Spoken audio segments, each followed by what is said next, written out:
વ્યાખ્યા વિશે અભ્યાસ કરીશું તો સૌપ્રથમ જોઈશું કે ફલનની પ્રક્રિયાથી રચાયેલા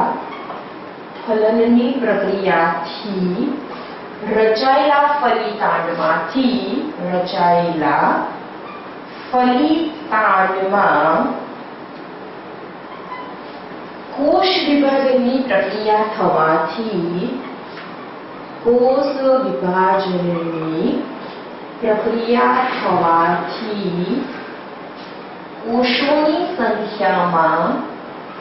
કોષોની સંખ્યામાં વધારો થવાથી કોષો વિભેદનની પ્રક્રિયા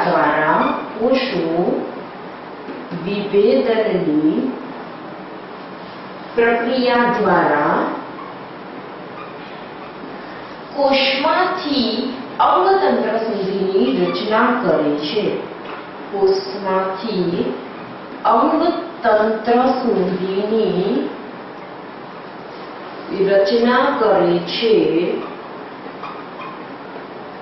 આ જે આખી વિભેદનની પ્રક્રિયા દ્વારા કોષમાંથી પૂરેપૂરા અંગતંત્રો બને છે અને અંગતંત્ર સુધીની રચના કરે છે અને પૂરા સજીવ દેહનું નિર્માણ થાય છે અથવા તો આખા સજીવ દેહનું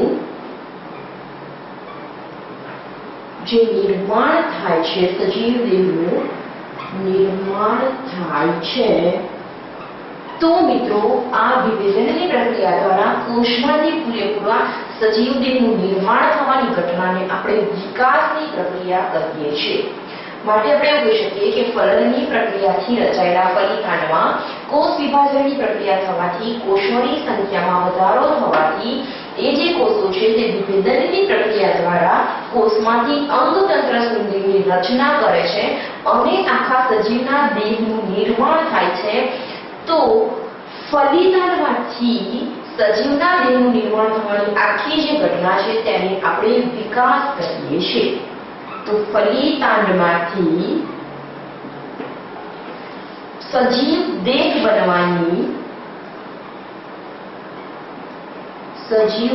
બનવાની ઘટનાને આપણે ફલિતાંડનો વિકાસ થયો એવું કહી શકીએ છીએ, કારણ કે ફલિતાંડમાંથી પૂરેપૂરા સજીવ બન્યો છે કે ફલિતાંડનો વિકાસ થયો તો એમાંથી સજીવ દેહ અસ્તિત્વમાં આવ્યું છે. સજીવ દેહ બનવાની ઘટનાને વિકાસ કહે છે.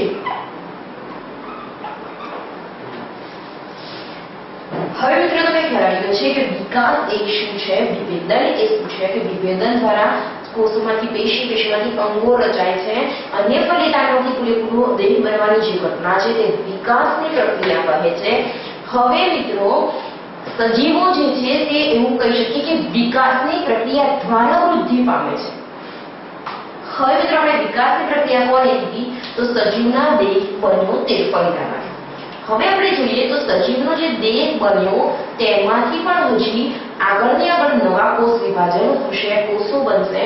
તેમાંથી વિભેદનની પ્રક્રિયા દ્વારા કોષની હવે સંખ્યામાં વધારો થશે. તો સજીવના દેહમાં જેટલા અંગો જરૂરી હતા તે એકવાર વિકાસની પ્રક્રિયા દ્વારા ફલિતાંડમાંથી બની ગયા છે. હવે નવા અંગો બનશે નહીં, પરંતુ તે અંગોના કદમાં વધારો થાય છે, તેને આપણે વૃદ્ધિ કહી શકીએ છીએ.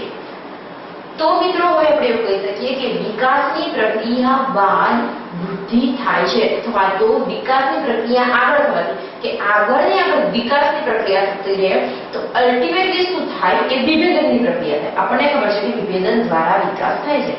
જેમ આગળ વિકાસ ચાલુ રહેશે તેમ કોષોના પેશીનો સમૂહનો અને અંગનું વિભેદન થતું રહેશે. તો તેમ કોષોની સંખ્યામાં વધારો થવાથી અંગોના કદમાં વધારો થશે. આ ઉપરાંત તેના જથ્થામાં પણ વધારો થશે તેવું આપણે કહી શકીએ છીએ. હવે આપણે આગળ જોયું હતું કે વૃદ્ધિ કોને કહેવાય છે તો જથ્થામાં અને કદમાં વધારો થવાની ઘટનાને વૃદ્ધિ કહે છે. હવે તમને ખ્યાલ છે મિત્રો કે ફલિતાંડથી સજીવ દેહ બની ગયો છે તેમાં બે ઘટના સંકળાયેલી છે, વિભેદન અને વિકાસ.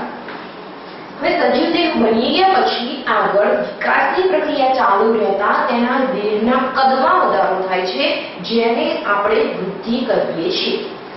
તો મિત્રો હવે આપણે વૃદ્ધિ કોને કહી શકીએ છીએ? તો વિકાસની પ્રક્રિયા ચાલુ રહેતા તો મિત્રો તમને ખબર પડશે કે વિકાસની પ્રક્રિયા ચાલુ રહેશે તો આગળ વિભેદનની પ્રક્રિયા પણ ચાલુ રહેશે. વિકાસની પ્રક્રિયા ચાલુ રહેતા તેમાંથી એટલે કે જે સજીવ દેહ બની ગયું છે તેમાંથી અથવા તો તેના કદમાં વધારો થાય છે, તેના કદમાં વધારો થાય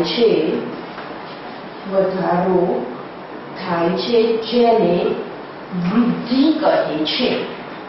વૃદ્ધિ અથવા તો વૃદ્ધિની પ્રક્રિયા કહે છે. તો હવે મિત્રો તમને આ કોન્સેપ્ટ દ્વારા પૂરેપૂરો ખ્યાલ આવી ગયો છે કે વિકાસ એ શું છે, વિભેદન એ શું છે અને વૃદ્ધિ એ શું છે.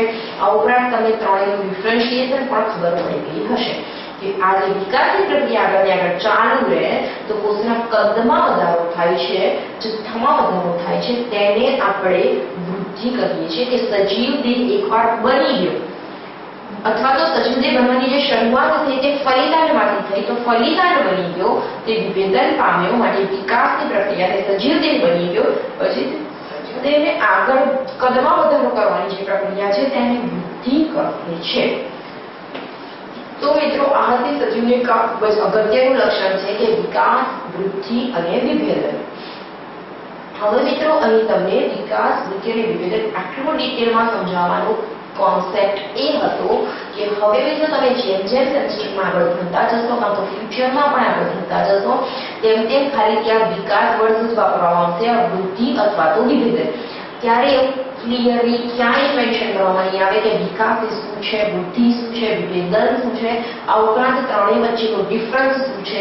તો મિત્રો આ ચેપ્ટરની તમારું બેઝિક છે માટે હું તમને બધી જ વસ્તુ ડિટેલમાં સમજાવીશ કે તમને આગળ ખાલી વિકાસ શબ્દ આવે ત્યારે તમારા માઇન્ડમાં આખો જ કોન્સેપ્ટ ક્લિયર હોવો જોઈએ કે હા વિકાસ શું છે, વૃદ્ધિ આવે તો વૃદ્ધિનો પણ ખ્યાલ હોવો જોઈએ, વિભેદન પણ ખ્યાલ હોવો જોઈએ કે કેવી રીતે થાય છે, શા માટે થાય છે, તેમાંથી કઈ પ્રક્રિયા થાય છે અને તે શેના માટે જરૂરી છે.